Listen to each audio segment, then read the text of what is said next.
இஸ்ரவேலின் நம்பிக்கையாகிய கர்த்தாவே, உம்மை விட்டு விலகுகிற யாவரும் வெட்கப்படுவார்கள். அவர்கள் ஜீவனுள்ள தண்ணீரின் ஊற்றாகிய கர்த்தரை விட்டு விலகி போனபடியால் உம்மை விட்டு அகன்று போகிறவர்களின் பெயர் புழுதியிலே எழுதப்படும்.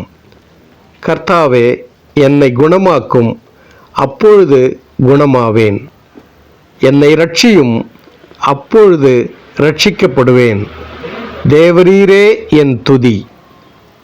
நானோ உம்மை பின்பற்றுகிற மேய்ப்பன், இதற்கு நான் மிஞ்சி நடக்கவில்லை.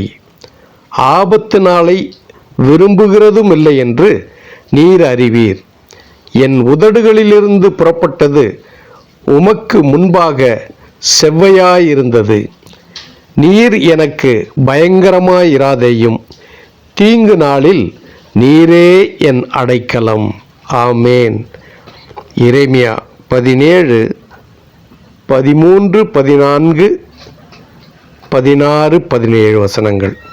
கர்த்தர் தாமே இந்த நாள் முழுவதும் உங்கள் போக்கையும் வரத்தையும் ஆசீர்வதித்து, உங்கள் தேவைகளெல்லாம் சந்தித்து, உங்களுக்கு வேண்டிய சுகத்தையும் பலத்தையும் கொடுத்து, குறைவில்லாமல் அற்புதமாக வழி நடத்துவாராக. ஆமேன், ஆமேன்.